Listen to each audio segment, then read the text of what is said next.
அனைவருக்கும் வணக்கம். ப்ரோக்ராமிங் இன் Java simplified அப்படிங்கிற பிளேலிஸ்டில் இன்னைக்கு நம்ம பார்க்க போகிறது பேசிக்ஸ் ஆஃப் ஜாவா ப்ரோக்ராம்ஸ்.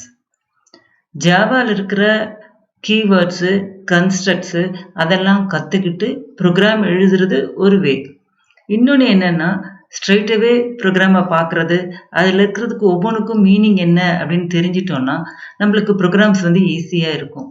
அதனால் நான் அந்த செகண்ட் மெத்தடை எடுத்துருக்கிறேன் நான். ஸோ ஒவ்வொரு கன்ஸ்ட்ரக்டாக நம்ம எக்ஸ்பிளைன் பண்ண போகிறோம். நம்ம இப்போ ஒரு ப்ரோக்ராம் ஸ்ட்ரக்சர் எப்படி இருக்கணும் அப்படின்னா, முதல்ல டாக்குமெண்டேஷன் செக்ஷன், அதாவது அந்த ப்ரோக்ராமோ அல்லது அந்த ப்ரோக்ராமரை பற்றின இன்ஃபர்மேஷனை கொடுக்கறது தான் டாக்குமெண்டேஷன் செக்ஷன். இதுக்கும் ப்ரோக்ராமுக்கும் சம்மந்தம் இல்லை. ப்ரோக்ராம் கம்பைல் ஆகும்போதும் இதெல்லாம் யூஸ் ஆகாது.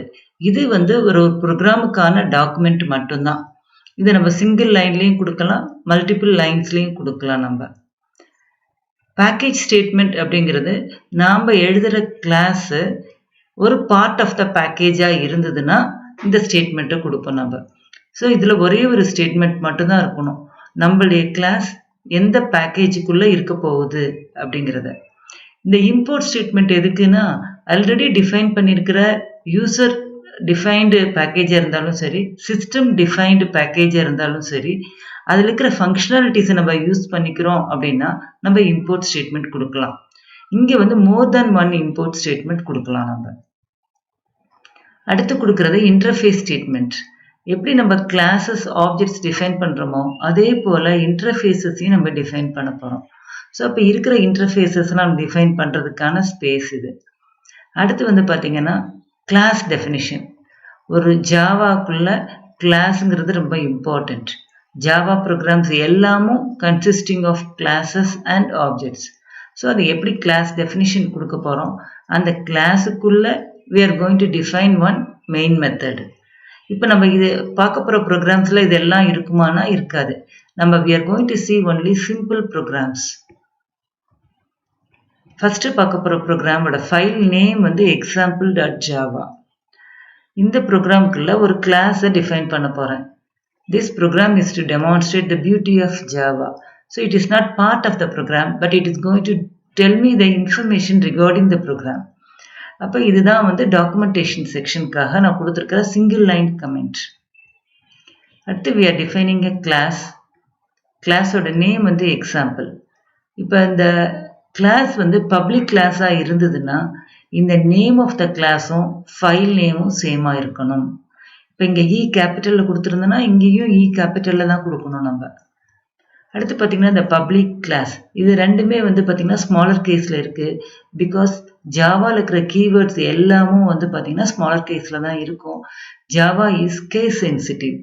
அப்படின்னா என்ன அர்த்தம்னா இந்த ஸ்மாலர் கேஸில் தான் எழுதணும். கேபிட்டல் பி போட்டிங்கன்னா it is not a keyword, it has got some other meaning. So public அப்படின்னா என்னென்னா இந்த கிளாஸை அடுத்த கிளாஸஸ்லாம் ரெஃபர் பண்ண முடியுமா அப்படின்னு சொல்கிறது தான் public. So it is accessible by anybody. எனிபடினா எனி கிளாஸ். அப்போ இங்கே பார்த்தீங்கன்னா இந்த கிளாஸ்க்கு open and close curly braces கொடுக்கணும் நம்ம. அடுத்து we are going to define a main method. இந்த கிளாஸுக்குள்ள ஒரு மெத்தடை நம்ம டிக்ளேர் பண்ண போகிறோம் நம்ம. ஸோ இந்த மெத்தடும் பார்த்தீங்கன்னா ஓப்பன் அண்ட் க்ளோஸ் கர்லி பிரேசஸ்குள்ளே தான் இருக்கணும். மெத்தட்னாலும் சரி, ஃபங்க்ஷனாலும் சரி. யூஸ்வலாக ஜாவாவில் நம்ம மெத்தட் அப்படி தான் சொல்லுவோம் நம்ம. இந்த மெத்தட் பேர் main. It is defined as public static void. வாய்டுங்கிறது என்னென்னா இந்த மெயின் மெத்தட் என்ன ரிட்டர்ன் பண்ண போகுது, என்ன டேட்டா டைப்பை ரிட்டர்ன் பண்ண போகுது அப்படின்னு சொல்கிறதுக்காக கொடுக்கறது. இப்போ இந்த இடத்துல வாய்ட்னா என்ன அர்த்தம்னா main is not returning anything. Main மெத்தட்லேருந்து எந்த வேல்யூ ரிட்டர்ன் ஆகலை. ஸ்டாட்டிக்னா என்னன்னா இந்த மெயின் மெத்தடை ஆப்ஜெக்ட் டிஃபைன் பண்ணாமல் யூஸ் பண்ணலாம் அப்படிங்கிறதுக்காக கொடுக்கறது. பப்ளிக் அப்படின்னா இந்த மெயின் மெத்தடை எந்த கிளாஸஸும் ரெஃபர் பண்ணிக்கலாம். This is the entry point. So இந்த மெயின் மெத்தட் டெஃபினட்டாக நம்ம எப்படி டிஃபைன் பண்ணணும்னா பப்ளிக் ஸ்டாட்டிக் வாய்ட் அப்படி தான் கொடுக்கணும். And then it will take some parameter. இந்த பேராமீட்டரோட டைப் என்னென்னா ஸ்ட்ரிங் அரே. ஸோ இந்த இடத்துல பார்த்தீங்கன்னா ஸ்ட்ரிங் இஸ் அ கிளாஸ், அதனால எஸ் நம்ம கேபிட்டலில் கொடுத்துருக்குறோம். இப்படி தான் கொடுக்கணும். இதுக்கு அந்த பேராமீட்டர் நேம் ஆர்கஸ். இது நம்ம இப்போ யூஸ் பண்ண போகிறதில்ல. இப்போதைக்கு நான் அந்த டெஃபினிஷனுக்காக இதை கொடுத்துருக்குறோம். அடுத்து வந்து பார்த்தீங்கன்னா ரொம்ப சிம்பிளாக ஒரு ஹலோ வேர்ல்டை பிரிண்ட் பண்ணுறது. ஸோ இந்த பிரிண்ட் பண்ணுறதுக்கான ஸ்டேட்மெண்ட் என்னென்னா system.out.println. சிஸ்டம்ங்கிற ஒரு கிளாஸு, அதில் இருக்கிற ஒரு இன்ஸ்டன்ஸ் வந்து அவுட்டு, அதில் இருக்கிற மெத்தட் வந்து println. எப்படி மெத்தட்னு சொல்கிறேன் அப்படின்னா எல்லா மெத்தட்ஸுமே பார்த்தீங்கன்னா ஓப்பன் அண்ட் க்ளோஸ் பேரான்தீசிஸ்குள்ள தான் இருக்கும். ஸோ இந்த மெத்தட் எதுக்கு யூஸ் பண்ணுறோம் அப்படின்னா நம்ம டேட்டாவை ஸ்டாண்டர்ட் அவுட்புட் டிவைஸில் பிரிண்ட் பண்ணுறதுக்காக. அடுத்து பார்த்தீங்கன்னா all Java statements must be terminated by a semicolon. அடுத்து இந்த printlnங்கிற மெத்தட் வந்து it takes only string arguments. So string ஆர்குமெண்ட்னா ஓப்பன் அண்ட் க்ளோஸ் கோட்டுக்குள்ளே நமக்கு டபுள் கோட்டுக்குள்ளே நம்ம கொடுத்துருக்குறோம். ஸோ இதனுடைய அவுட்புட் என்னவா இருக்கும்னா ஹலோ வேர்ல்ட் அப்படிங்கிறது பிரிண்ட் பண்ணுறது தான். அடுத்து பார்க்க ப்ரோக்ராம் வந்து பார்த்தீங்கன்னா add2numbers.java. ஸோ இந்த கிளாஸோட நேம் வந்து add2numbers. It is defined as public. So ஒரு கிளாஸ் பப்ளிக்காக இருந்ததுன்னா அந்த ஃபைல் நேமும் அந்த கிளாஸ் நேமும் சேமாக இருக்கணும். இதில் ஒரு மெத்தட் டிஃபைன் பண்ணியிருக்கோம், மெயின் மெத்தட். அடுத்து பார்த்தீங்கன்னா இதில் வந்து 3 வேரியபிள்ஸ் டிஃபைன் பண்ணியிருக்கேன், num1, num2, sum. 3மே டேட்டா டைப் வந்து இன்டிஜர்.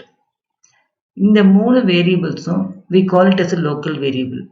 ஒரு மெத்தடுக்குள்ளே டிஃபைன் பண்ணுற வேரியபிள்ஸ் எல்லாமும் லோக்கல் வேரியபிள். ஸோ இந்த மீனிங்லேருந்தே தெரியுது இந்த வேரியபிள்ஸை இந்த மெத்தடுக்குள்ளே மட்டும்தான் நம்ம யூஸ் பண்ண முடியும் அப்படிங்கிறத. ஸோ இந்த 2 டேட்டாவையும் சம் பண்ணியிருக்கோம். சம் பண்ண டேட்டாவை பிரிண்ட் பண்ணுறோம். ரொம்ப சிம்பிளான ப்ரோக்ராம் தான் இல்லைங்களா? இதனுடைய அவுட்புட் என்னவாக இருக்கும்? 5யும் 15யும் கூட்டி 20 அப்படிங்கிறது டிஸ்பிளே பண்ணியிருக்கோம். அடுத்தது பார்த்தீங்கன்னா ஆப்ஜெக்ட்ஸ் டிஃபைன் பண்ணுறது. இது வரைக்கும் நம்ம ஒரு கிளாஸ் ஒரு மெத்தட் தான் டிஃபைன் பண்ணியிருக்கோம். இப்போ நம்ம ஆப்ஜெக்ட்ஸ் டிஃபைன் பண்ணுறோம். அப்போ இங்கே பார்த்தீங்கன்னா பப்ளிக் கிளாஸ் மை கிளாஸு, அதில் வந்து ஒரு வேரியபிள் டிஃபைன் பண்ணியிருக்கேன். இப்போ இந்த வேரியபிளோட பேர் வந்து இன்ஸ்டன்ஸ் வேரியபிள். அப்படின்னா என்னென்னா நம்ம ஆப்ஜெக்ட்ஸை நம்ம டிஃபைன் பண்ணிவிட்டு இந்த வேரியபிளை நம்ம ஆக்சஸ் பண்ணிக்கலாம். அடுத்து இது தெரியும் நம்மளுக்கு மெயின் மெத்தட் டிஃபைன் பண்ணியிருக்கோம். இங்கே பாருங்கள் ஒரு ஆப்ஜெக்ட் டிஃபைன் பண்ணுறேன். ஆப்ஜெக்ட் டிஃபைன் பண்ணுறதுக்கான சின்டாக்ஸ் என்ன? Class name object name is equal to new my class. இந்த நியூங்கிற ரிசர்வ்டு வேர்டு எதுக்கு யூஸ் பண்ணுறேன் அப்படின்னா இந்த ஆப்ஜெக்ட்டுக்கான மெமரியை அலோகேட் பண்ணுறதுக்காக. இப்போ நான் கிளாஸ் அப்படின்னா class does it occupy any memory. ஆனால் ஆப்ஜெக்டை நான் டிஃபைன் பண்ணும்போது it will occupy some memory.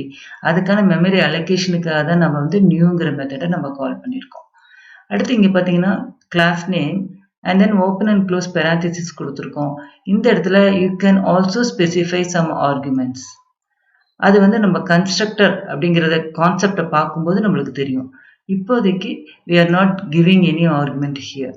So இந்த லைனில் நம்ம ஒரு ஆப்ஜெக்ட் கிரியேட் பண்ணியிருக்கோம். ஆப்ஜெக்டுக்கால வந்து இந்த இன்ஸ்டன்ஸ் வேரியபிள் இருக்கும். அதை எப்படி ஆக்சஸ் பண்ணிக்கலாம்? இது வந்து ஃபார் பிரிண்டிங் த டேட்டா. இப்போ பாருங்கள் இந்த ஆப்ஜெக்டில் இருக்கிற எக்ஸ் வேல்யூவை ஆக்சஸ் பண்ணணும்னா மை ஓபிஜே டாட் எக்ஸ் அப்படின்னு கொடுத்துருக்கோம். அதாவது ஆப்ஜெக்ட் நேம் டாட் எக்ஸ். இந்த டாட் ஆப்ரேட்டர் எதுக்கு அப்படின்னா ஒரு ஆப்ஜெக்டோட மெம்பர்ஸை ஆக்சஸ் பண்ணுறதுக்காக. ஸோ இந்த X is a member, main is also A member. So இங்கே ஆக்சஸ் பண்ணுறதுக்காக. இப்போ மெயின் வந்து நம்ம ஸ்டாட்டிக்னு டிஃபைன் பண்ணியிருக்கிறதுனால நம்ம ஆப்ஜெக்டை வச்சு கால் பண்ண வேண்டாம். அது மட்டும் இல்லாமல் main method is always the entry point for execution. அப்போ இந்த இடத்துல வந்து பார்த்தீங்கன்னா எக்ஸுங்கிற மெம்பரை இன்ஸ்டன்ஸ் வேரியபிளை ரெஃபர் பண்ணுறதுக்கு ஆப்ஜெக்ட் நேம் டாட் எக்ஸ் அப்படின்னு நம்ம கொடுத்துருக்கோம். இப்போ இதனுடைய அவுட்புட் பார்த்தீங்கன்னா 5 அப்படின்னு பிரிண்ட் ஆகும். அடுத்து நம்ம பார்க்க போகிறது மல்டிபிள் ஆப்ஜெக்ட்ஸ். ஸோ ஒரு கிளாஸுக்கு you can define any number of objects. So அதே இன்ஸ்டன்ஸ் வேரியபிள் தான். இப்போ பாருங்கள் மை ஓபிஜே 1 அப்படின்னு ஒரு ஆப்ஜெக்ட் கிரியேட் பண்ணியிருக்கேன். மை ஓபிஜே 2ன்னு இன்னொரு ஆப்ஜெக்ட் கிரியேட் பண்ணியிருக்கோம். இப்போ நான் என்ன பண்ணியிருக்கிறேன்னா மை ஓபிஜே 2வோட எக்ஸ் வேல்யூவை நான் சேஞ்ச் பண்ணியிருக்கேன். அடுத்து இந்த 2 டேட்டாவையும் நம்ம பிரிண்ட் பண்ணுறோம். நம்ம அவுட்புட் என்னவா இருக்கும்னா மை ஓபிஜே 1ஓட எக்ஸ் வேல்யூ 5 தான், மை ஓபிஜே 2ஓட எக்ஸ் வேல்யூ வந்து 25ன்னு மாற்றிருக்கோம். ஸோ இந்த அவுட்புட் இப்படி தான் இருக்கும். ஸோ இதை எப்படி மெமரியில் ரெப்ரசன்ட் ஆகிருக்கும் அப்படின்னு காமிக்கிறதுக்காக கொடுத்துருக்கேன். ஸோ ஸ்டாக் மெமரியில் ஆப்ஜெக்ட்ஸ் எல்லாம் டிஃபைன் ஆகிருக்கு. ஒவ்வொரு ஆப்ஜெக்ட்டுக்கும் என்னென்ன இன்ஸ்டன்ஸ் வேரியபிள் இருக்கோ அதெல்லாம் ஹீப் மெமரியில் அலோகேட் ஆகிருக்கும். ஸோ மை obj1க்கு 2 வேரியபிள்ஸ் இருக்குது, மை obj2க்கு 2 வேரியபிள்ஸ் இருக்குது. தி சேம் வேல்யூஸ் தான். அதுக்கப்புறம் if we want we can change the value. இதுக்கான ப்ரோக்ராம் பாருங்கள். So 2 instance variable x y கொடுத்துருக்குறோம். அடுத்து மெயின் மெத்தடில் ஆப்ஜெக்ட்ஸ் 2 ஆப்ஜெக்ட்ஸ் க்ரியேட் பண்ணியிருக்கோம். மை obj1ஓட எக்ஸை பிரிண்ட் பண்ணுறோம், மை obj2ஓட ஒய்யை பிரிண்ட் பண்ணுறோம். அப்போ இதில் இருக்கிற 5 பிரிண்ட் ஆகும், obj2ஓட ஒய் பிரிண்ட் ஆகுது. அப்போ ஆக்சுவலாக நம்ம எதை பிரிண்ட் பண்ணுறோம் அப்படின்னா இதில் இருக்கிற எக்ஸை பிரிண்ட் பண்ணுறோம், இங்கே இருக்கிற ஒய்யை பிரிண்ட் பண்ணுறோம்.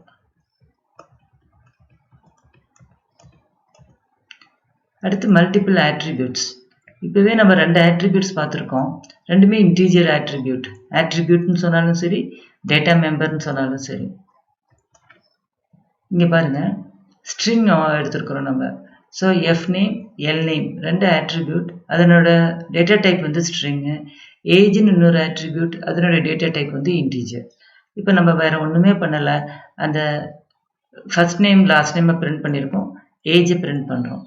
இப்போ இங்கே பாருங்கள், எல்லாமும் வந்து ஸ்ட்ரிங் பேராமீட்டர்ஸ் தான் எடுக்கும். அப்போ வந்து இது ஒரு ஸ்ட்ரிங்கு, இது ஒரு ஸ்ட்ரிங்கு, இது வந்து எம்டி வந்து நடுவில் ஸ்பேஸ் வர்றதுக்காக கொடுத்துருக்கோம். இப்போ எல்லா ஸ்ட்ரிங்கையும் நம்ம என்ன பண்ணியிருக்கோம்னா கன்காட்டினேட் பண்ணியிருக்கோம் யூஸிங் த ப்ளஸ் ஆப்ரேட்டர். அதே போல் இங்கே ஏஜுங்கிறது ஆல்ரெடி ஒரு ஸ்ட்ரிங்கு. அடுத்து மை obj.age வந்து நம்ம கன்காட்டினேட் பண்ணும்போது ஆட்டோமேட்டிக்காக இதுவும் ஸ்ட்ரிங் கன்வெர்ட் ஆகி the value will be printed. அடுத்து நம்ம பார்க்க போகிறது, இது வரைக்கும் நம்ம என்ன பண்ணியிருக்கோம்னா ஒரு கிளாஸுக்குள்ளே மெயின் மெத்தட் மட்டும்தான் நம்ம சொல்லியிருக்கோம். இப்போ நம்ம ஒரு புதுசாக இன்னொரு மெத்தடும் டிஃபைன் பண்ணியிருக்கிறோம் நம்ம. அப்போ மை மெத்தடுன்னு ஒன்று மெத்தட் க்ரியேட் பண்ணியிருக்கோம், மெயின் மெத்தட் ஒன்று க்ரியேட் பண்ணியிருக்கோம். இந்த மெயின் மெத்தடுக்குள்ளே நான் இந்த மெத்தடை கால் பண்ண போகிறேன். So my method. இப்போ இதை கால் பண்ணும்போது ஆட்டோமேட்டிக்காக இதில் இருக்கிற ஸ்டேட்மெண்ட்ஸ் எக்ஸிக்யூட் ஆகும். இந்த மை மெத்தடை நான் ஆப்ஜெக்ட் டிஃபைன் பண்ணி பண்ணணும்னு அவசியம் இல்லை, ஏன்னா இது எல்லாம் part of the same class. அதனால் நம்ம வந்து மை மெத்தடை அப்படியே கால் பண்ணிக்கலாம். அடுத்து நான் இப்போ பார்க்க போகிறது மல்டிபிள் கிளாஸஸ். ஸோ 2 ப்ரோக்ராம் எழுதியிருக்கேன். ஒரு ப்ரோக்ராமோட நேம் வந்து மை கிளாஸ் டாட் ஜாவா, இன்னொரு ஃபைலோட நேம் வந்து other class dot Java. So உள்ளே எப்படி இருக்குன்னு பார்க்கலாம். Public class my class int x is equal to 5.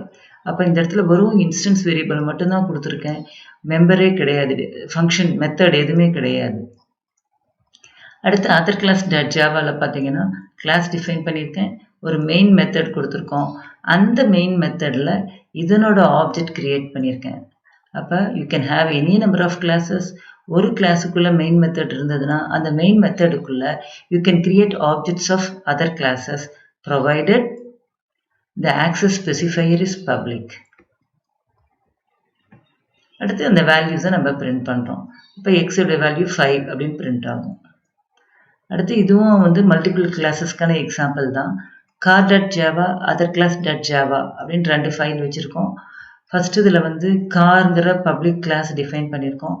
அதில் வந்து ஒரு மெத்தட் வந்து ஃபுல் த்ராட்டில், அதில் ஒரு பிரிண்ட் ஸ்டேட்மெண்ட் இருக்குது. அடுத்த மெத்தட் வந்து பார்த்திங்கன்னா ஸ்பீடு, அதுலேயும் ஒரே ஒரு ஸ்டேட்மெண்ட்டு தான் இருக்குது. இப்போ அதர் கிளாஸில் வந்து நான் என்ன பண்ணியிருக்கிறேன்னா ஒரு மெயின் மெத்தட் டிஃபைன் பண்ண போகிறேன். அந்த மெயின் மெத்தடில் கார்க்கான ஆப்ஜெக்ட் கிரியேட் பண்ண போகிறோம் நம்ம. So car, my car is equal to new car. எப்பயுமே மை கார், மை ஆப்ஜெக்ட் அப்படிலாம் கொடுக்கணுமான்னா அப்படிலாம் இல்லை, இது புரிஞ்சுக்கணுங்கிறதுக்காக நம்ம சிம்பிளாக கொடுத்துருக்கோம். எப்பயுமே என்னென்னா அந்த வேரியபிள் நேம்ஸ் வந்து கொஞ்சம் மீனிங்ஃபுல்லாக இருக்கணும். ஸோ இது காரோட ஆப்ஜெக்ட் அப்படின்னு கொடுக்கறதுக்காக மை கார் அப்படின்னு கொடுத்துருக்கோம். இப்போ என்ன பண்ணியிருக்கேன்னா மை காரோட மெத்தடை கால் பண்ணியிருக்கேன். ஸோ முன்னையே நான் சொன்ன மாதிரி ஒரு ஆப்ஜெக்ட் நேம் டாட் அந்த மெத்தட் நேம். இப்போ ஃபுல் த்ராட்டில் அப்படிங்கிற மெத்தடை கால் பண்ணியிருக்கோம். அப்போ the car is going fast அப்படின்னு பிரிண்ட் ஆகும். அடுத்து வந்து பார்த்திங்கன்னா my car dot speed of 200 அப்படின்னு கொடுத்துருக்கோம். இங்கே பாருங்கள், இந்த ஸ்பீடுங்கிற function or method takes 1 parameter. என்னது பேராமீட்டரு? மேக்ஸ் ஸ்பீடுங்கிறத. அப்போ இங்கே இருக்கிற 200 வந்து it will be assign to max speed. அப்போ இந்த லைனில் பார்த்தீங்கன்னா max speed plus maths speed. அப்போ மேக்ஸ் ஸ்பீட் 200 அப்படிங்கிறது பிரிண்ட் ஆகும். ஸோ இந்த பிரிண்டிங் ஸ்டேட்மெண்ட்டை நான் இங்கே கொடுக்கல, ஆனால் this example is to show you can define multiple methods and then how to access the multiple methods. Method can take any number of parameters. இதில் பேராமீட்டர் இல்லை, பட் இதில் பேராமீட்டர்ஸ் இருக்குது அப்படின்னு காமிக்கிறதுக்காக தான். அடுத்து இன்னொரு சிம்பிள் ப்ரோக்ராம். முன்னையே பார்த்த ஆட் டூ நம்பர்ஸ் தான். ஆனால் இதில் ஒரே ஒரு எக்ஸாம்பிள் என்ன அப்படின்னா, வித்தியாசம் என்னன்னா, இந்த இடத்துல நம்ம இம்போர்ட் பண்ணியிருக்கோம். அதாவது java.util.scanner. இந்த ஸ்கேனருங்கிற கிளாஸ் ஒரு ப்ரீடிஃபைன்ட் சிஸ்டம் கிளாஸ். இதை நம்ம இம்போர்ட் பண்ணியிருக்கோம். எதுக்காக அப்படின்னா, இதுக்கு முன்னாடி பார்த்த எக்ஸாம்பிளில் num1 = 5, num2 = 15 அப்படின்னு கொடுத்துருக்கோம். ஆனால் இங்கே we are going to read data from the user. So அதுக்காக நம்ம என்ன பண்ணியிருக்கோம்னா, அந்த ஸ்கேனரை இம்போர்ட் பண்ணியிருக்கோம். அந்த ஸ்கேனருக்கான ஒரு ஆப்ஜெக்டை டிஃபைன் பண்ணுறோம். ஸோ நம்ம முன்னே சொல்லியிருக்கோம், ஆப்ஜெக்ட் டிஃபைன் பண்ணணும்னா class name, object name is equal to new class name. அதுக்குள்ளே நம்ம பேராமீட்டர்ஸ் பாஸ் பண்ணுறதுனால பண்ணலாம் அப்படின்ட்டு. இப்போ நம்ம system.in கொடுத்துருக்கோம். அப்படின்னா என்னென்னா, system.inக்கான ஆப்ஜெக்ட் கிரியேட் ஆகிருக்கு, ஸ்கேனர் ஆப்ஜெக்ட். அப்போ இந்த ஸ்கேனர் ஆப்ஜெக்டை யூஸ் பண்ணி நம்ம டேட்டாவை ரீட் பண்ணலாம். ஸோ இது prompt enter the first number அப்படின்னு பிரிண்ட் பண்ணுது. அடுத்து இங்கே பாருங்கள், num1 = sc.nextInt. அதாவது scங்கிற ஆப்ஜெக்டை யூஸ் பண்ணி இன்புட் டேட்டாவை நம்ம வாங்குகிறோம், இன்டிஜர் டேட்டா. ஸோ அதை num1க்கு அசைன் பண்ணுறோம். ஸோ அடுத்து இந்த ஸ்கேனர் ஆப்ஜெக்டை யூஸ் பண்ணி இன்னொரு டேட்டாவை ரீட் பண்ணி num2க்கு கொடுத்துருக்கோம்.